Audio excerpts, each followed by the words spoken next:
Este es el primer video sobre programación no lineal. Este video trata sobre conceptos generales, principalmente sobre optimalidad.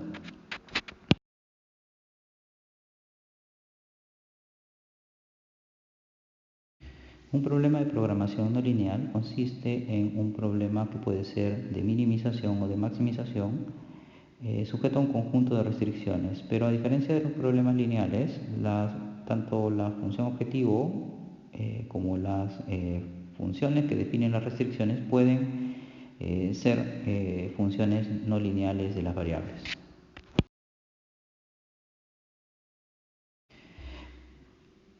La naturaleza de los problemas de programación no lineal hacen que se comporte de manera diferente que los problemas de programación lineal.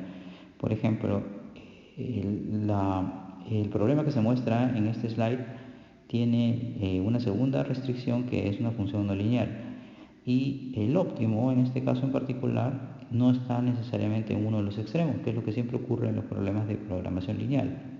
Recuerden que en los problemas de programación lineal, si hay una solución, si el problema tiene solución, necesariamente un vértice va a tener que ser óptimo. Esto no ocurre en los problemas de programación no lineal.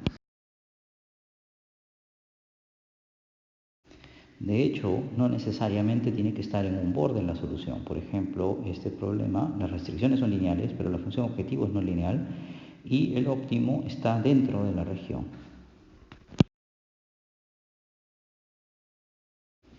Un punto que es bastante importante en los problemas de programación no lineal es que los problemas de programación no lineal pueden tener tipos de óptimo, que es algo que no hemos visto en programación lineal. En programación lineal tenemos un óptimo y simplemente decimos eso.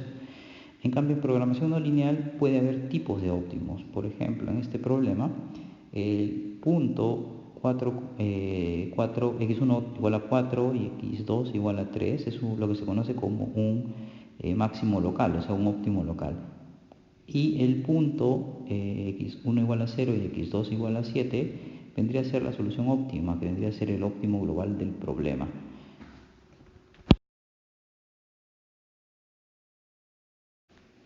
Para poder hablar de óptimos locales y óptimos globales, primero vamos a hablar un poco sobre optimalidad. En ese sentido, lo que vamos a usar es un pequeño ejemplo que se muestra en estas dos figuras. En la figura izquierda se ve una función que está en 3 dimensiones y la proyección de esa función en 2 dimensiones. A ver, la idea es más o menos la siguiente. Si nosotros tenemos la caracterización de toda esa función en todo su dominio, es decir, en todos los posibles valores que pueden tomar las variables, nosotros podríamos encontrar la mejor solución a un problema. Supongamos que yo quiero maximizar y tengo toda la información de la función para todo el dominio. Entonces podría encontrar el máximo de esa función y yo sé que va a ser la mejor solución para todos los posibles valores de x. En ese caso podemos hablar de lo que se conoce como un óptimo global, es decir, la mejor solución para todo el dominio. Sin embargo, para poder tener la mejor solución global, necesito, como les decía, tener la información de todo el dominio. En problemas muy grandes, normalmente no tenemos información de todo el dominio, no podemos saber todos los posibles valores, cómo se comporta la función en todos los posibles valores. Y lo que a veces tenemos es simplemente una perspectiva local, es decir, un pedazo del dominio y sobre eso tener información de la función. Cuando tenemos solamente un pedazo de información, o sea, digamos, un vecindario que pertenece al dominio y sobre eso podemos encontrar una buena solución, o sea, podemos hablar de lo que se conoce como un óptimo local. Básicamente es un máximo o un mínimo que es claramente factible para el problema, pero es la mejor solución dentro de un vecindario. O sea, para un vecindario dado es la mejor solución. Ahora, esto no necesariamente va a ser la mejor solución para el problema, es decir, no necesariamente va a ser un óptimo global. Porque un óptimo global es básicamente la solución, la mejor solución para todo el dominio, ¿sí? ¿Ok? Entonces, noten lo siguiente, que un óptimo global va a ser siempre un óptimo local, pero lo contrario no va a ser necesariamente cierto.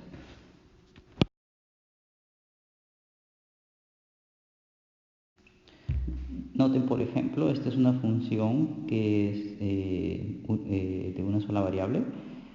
Se observa que tiene un mínimo global y hay varios mínimos locales, dependiendo del vecindario que yo tomé. Por ejemplo, el extremo izquierdo, alrededor de eso es la mejor solución, pero eso no necesariamente va a ser el óptimo global. En cambio, el óptimo global es el óptimo local para su vecindario, o sea, alrededor de alrededor de ese mínimo que se ha encontrado, pero además es el mejor mínimo de todos y por eso pasa a ser un mínimo global.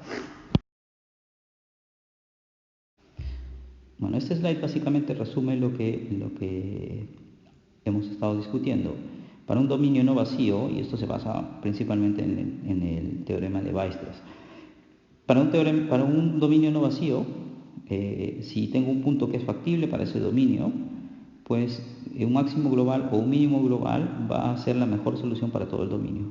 ¿Sí? Digamos, el valor que maximiza o minimiza la función para todo el dominio. En cambio, un mínimo o máximo local lo va a hacer solamente para un subconjunto de ese dominio.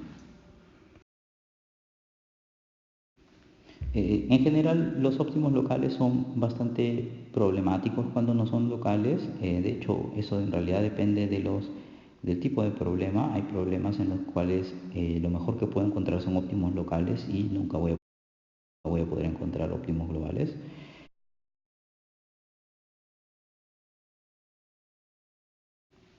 Eso sí, hay algunas funciones que son, digamos, más fáciles. Básicamente hablamos de que, por ejemplo, si las funciones son convexas, yo puedo encontrar mínimos, es decir, son más fáciles de minimizar, por lo que a veces los software encuentran soluciones de manera más fácil. Y lo mismo se puede decir de las funciones cóncavas, que son fáciles de maximizar. En general, muchos de los softwares de programación no lineal solamente pueden encontrar óptimos locales y no podemos saber si existen otras soluciones. Pero como les digo, si las funciones son convexas o cóncavas, dependiendo si quiero minimizar o maximizar, normalmente los softwares pueden encontrar soluciones y podemos tener garantías de obtener mínimos o máximos.